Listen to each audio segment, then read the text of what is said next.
So I come to the equation of eating healthier really from 2 points of view. First, I'm a nutritional PhD biochemist from Tufts in the US, and then I'm a former commercial television producer. And while those two seem really separate, in my mind, that's where the power can be. How do you bring deep science together with media and communications to help consumers eat and choose healthier foods and beverages? That's really the heart of the work we do at Foodscape Group.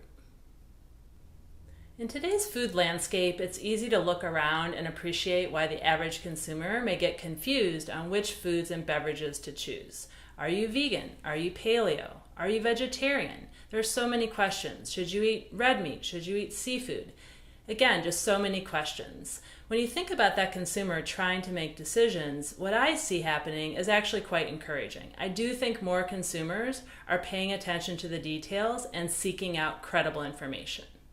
One of the things we did at Foodscape Group is we decided what are the trends of the trends, the meta trends. What are the meta trends that are driving consumer behavior and helping them make choices to perhaps eat a little healthier? What we did is we looked at the top 50 trend reports. Some were global, some were US based, but they were all about trends in food, health, wellness, and related topics. We looked at those 50 reports and we tabulated what's the number one trend. Which ones are we seeing with the greatest frequency? I was really encouraged at the results. What we saw in the number one spot was in fact vegetables. Now as a nutritionist, that gives me a lot of hope, recognizing that consumers all over the globe not only realize vegetables maybe are healthy for them, they're on trend. They want more of them in their diet. When you look closer at the trend, what you see is there's a whole opportunity area for product development. It can be veggie-based drinks, sauces, veggie-based pastas, soups, spreads.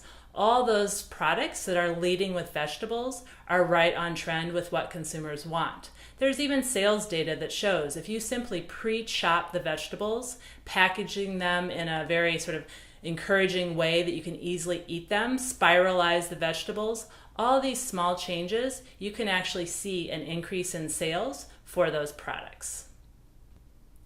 So the question becomes, are we really asking the consumer to just eat a bunch of raw vegetables every day, even if they're pre-chopped and spiralized?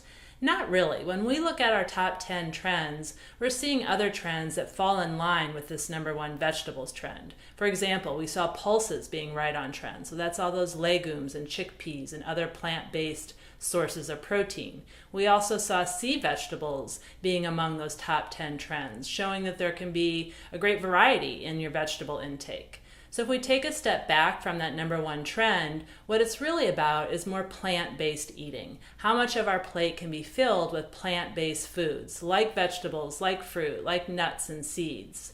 And then when you look at plant-based eating, the two areas where we're seeing the greatest product growth and opportunity is in dairy and meat alternatives. So for the dairy, we're seeing a lot of increase in nut milks. Originally, this was a lot of soy milk, and now we're seeing almost any nut can become a milk. Cashew milk. We even have macadamia nut milk. The same thing with veggie burgers. Yes, it's a meat alternative, but what's in it? Can it be really packed full of vegetables and be a very sort of nutritious veggie burger that replaces meat, but more importantly, offers a lot of sources of plant-based nutrients found in those vegetables? What's really most exciting when you pull this all together is to see how many of the new products coming into the marketplace, filling these plant-based category needs, are really very small niche products that find a following and then grow scale from there. They maybe are using different, more novel ingredients, or they have maybe more complex flavor profiles, but the key is they're niche but yet growing into scale. I think we'll continue to see this trend through venture capital, through mergers and acquisition. This is really how these very interesting plant-based products are going to continue to make it to the global marketplace.